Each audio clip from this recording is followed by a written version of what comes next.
তুমি তোমার কাউন্সিলরকে এসব কথা বলেছো? উনি আমাকে অনেক ওষুধ দিয়েছেন, খাচ্ছি সেই ওষুধগুলো।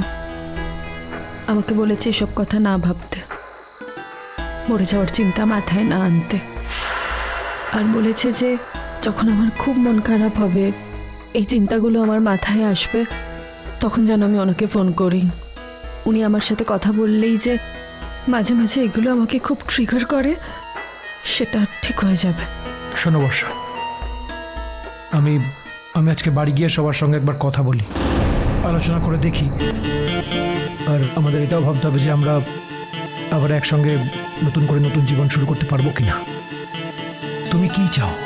না না না রুদ্র, আমি কিচ্ছু চাই না, কিচ্ছু চাই না, আমি চাই না। তুমি আমার সঙ্গে আর থাকতে চাও না? যদি আবার অশান্তি হয়? বর্ষা, অশান্তি এমনি এমনি কেন হবে? তুমি যদি নিজেকে একটু ঠিক রাখো, একটু সংযত থাকো।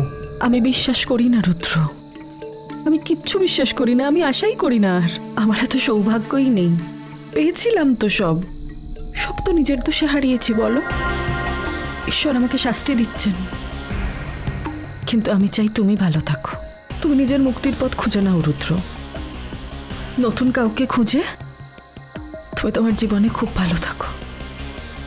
বর্ষা, ডিভোর্স হয়ে গেলেই পরের দিনই যে আমি অন্য কাউকে বিয়ে করতে যাব তেমনটা কিন্তু নয়। তুমি তো আমাকে চেনো, আমি মেয়েদের ব্যাপারে অতটা স্বচ্ছন্দ নই, অতটা স্মার্ট নই, আমি অত কথা বলতে পারি না, মিশতে পারি না। তোমার সঙ্গে যা হয়ে গেছিল। তোমার বাইরে জীবনে আমার তেমন কোনো মেয়েও আসেনি।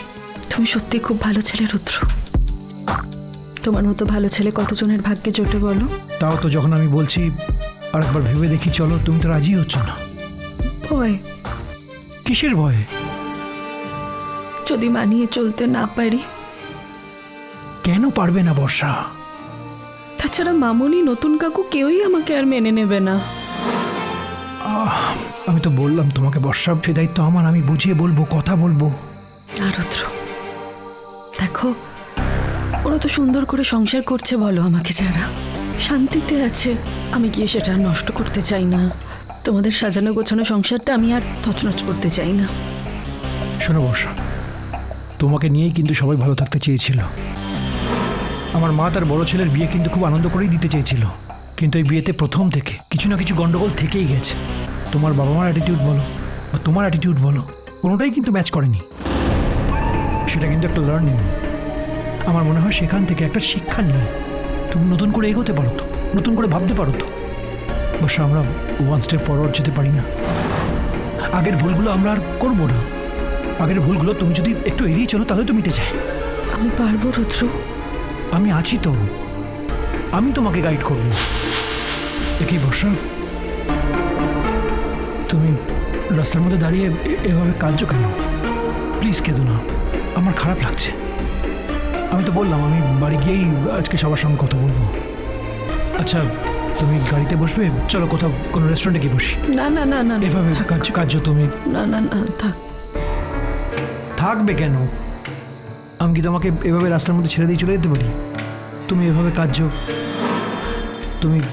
তুমি আমার উপর ভরসা রাখো, আমি বাড়িতে গিয়ে আলোচনা করছি। তুমি কেঁদো না প্লিজ। রুদ্র, তোমার বাড়িতে এরকম একটা সিচুয়েশন, মিঠির এই অবস্থা, এখন আমরা রেস্টুরেন্টে গিয়ে বসে খাবো, এটা হয় বলো? তুমি বরং বাড়ি ফিরে যাও। আর কি চাই বর্ষা? এই তো তুমি তোমার নিজের ভেতর থেকে বেরিয়ে এসছো। তুমি কিন্তু এই কথাটা আগে হলে বলতে না, এখন বলছো। তার মানে তুমি সত্যিই বদলেছো বর্ষা। এই তো, আমি তো এই বর্ষাকেই দেখতে চেয়েছিলাম, এই বর্ষার সঙ্গেই থাকতে চেয়েছিলাম। আমার তো আর কোনো আক্ষেপ নেই। বর্ষা, বলো। তুমি সাবধানে বাড়ি চলে যাও, আমি কাল পরশুই তোমাকে ফোন করছি। আমি আর কি বলবো বলো, আমার কিছু বলার নেই। আমি তোমার ফোনের অপেক্ষা করব। আমি ফোন করব তোমায়, আজও ফোন করতে পারি। তোমার মন ভালো হলো কিনা জানার জন্য ফোন করব। সত্যি করবে? বর্ষা, আমি কখনো মিথ্যে কথা বলি না? বলেছি তোমায় কখনো? বলোনি। আমি তোমার জন্য অপেক্ষা করব রুদ্র, তোমার ফোনের অপেক্ষা করব। ওই বাড়িতে আমাকে যেতে দাও বা না দাও, তোমার সাথে যদি আমি একটু ফোনে কথা বলি না, আমি বেটার ফিল করব, আমার ভালো লাগবে। আমার মাথার মধ্যে যে মরে যাওয়া এইসব উল্টোপাল্টা ভাবনা চিন্তাগুলো আছে, আমি সেখান থেকে বেরিয়ে আসতে পারবো যদি তুমি আমার সাথে একটু ফোনে কথা বলো। বেশ, তুমি সাবধানে বাড়ি চলে যাও। আমি কিন্তু রাতে ফোন করব, ওকে? আমার কিন্তু টেনশন হবে। তুমি প্লিজ তাড়াতাড়ি বাড়ি যাও। তুমি আমাকে এখনো ভালোবাসো রুদ্র?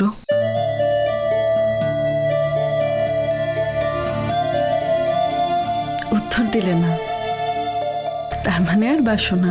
ওই যে বললাম, তুমি সর্বজ্ঞ হয়ে গেছো। ভালোবাসি, নাহলে কি নতুন করে আবার সংসার করতে চাইতাম? আর তুমি? ভালোবাসি আমি তোমাকেই ভালোবাসি আমি। আর তবে এই জীবনে কাউকে কোনোদিনও কখনো ভালোবাসতে পারবো না রুদ্র, তোমাকে ছাড়া। আচ্ছা আচ্ছা, ঠিক আছে বর্ষাও, তুমি কেঁদো না প্লিজ। দেখো, এটা পাবলিক প্লেস, তো কে কি ভাববে। তুমি বাড়ি যাও। তুমিও সাবধানে বাড়ি যাও, ঠিক আছে? আমি কিন্তু চিন্তায় থাকবো। আর আমি বাড়িতে গিয়ে তোমাকে ফোন করছি। আমি বাড়ির সবার সঙ্গে আলোচনা করছি ব্যাপারটা নিয়ে। তোমাকে হয়তো আমি 2-1 দিনের মধ্যেই বাড়িতে নিয়ে যাব। তুমি যাও এখন। তুমি আগে যাও, সাবধানে যেও, কেমন?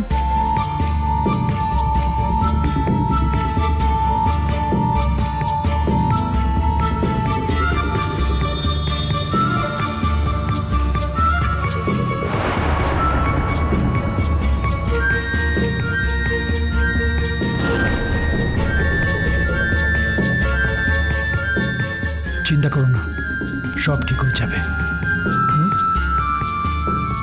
যাও যাও, আসছি। হ্যাঁ, সাবধানে।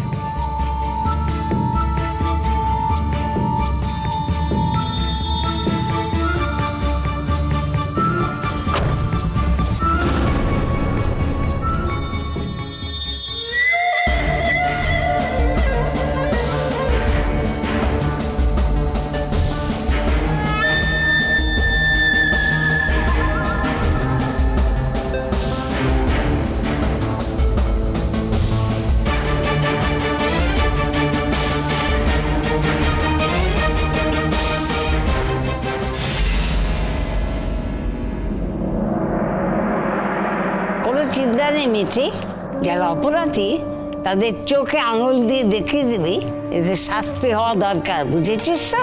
আপনারা চিন্তা করবেন না, সেই কারণেই তো যাচ্ছি। হ্যাঁ রে মিঠি, শোন, তোরা যা কাজ করতে যাচ্ছিস না, আর তোর ওপরে আরেকটা বিপদ না এসে পড়ে। হ্যাঁ, বলা যায় না, এরা তো এইরকমই না, এমন এদের 70টা মেরেও ফেলতে পারে। তাই বলছি খুব সাবধানে করবি। হ্যাঁ, খুব খুব সাবধানে। মিঠি, ওমা, সকাল থেকে তোর কিছু খাওয়া হয়নি, দুটো খেয়ে নে। এখন খাবো না মা। ওমা, না খেয়ে যাওয়া উচিত? কতক্ষণ ওখানে সময় লাগবে, কখন ফিরতে পারবে তার নেই ঠিক। একটু কিছু মুখে দিয়ে যাও। আমাদের সবাইকে যেতে কে বলছে বলো তো? আমরা তো কোনো উৎসবে যাচ্ছি না। এ আবার কেমন কথা? আমরা না গেলে কি করে হবে? লড়াইটা তো আমার একার, আমি একাই লড়বো নতুন কাকু। আমি যাব না তোর সঙ্গে মিঠি, তোর সঙ্গে যাব বলেই তো আমি আমার সব কাজ থেকে ছুটি নিয়ে এলাম। মিঠিলদি, দরকার ছিল না তো। কৃষাণু যাচ্ছে তো আমার সঙ্গে। কৃষাণু যাচ্ছে সেটা ঠিক আছে, তাই বলে আমরা যাব না? আমরা আলাদা যাব, তুই কৃষাণুর সঙ্গে যা। আসতে পারি? আপনারা আসুন। চিরসখা হে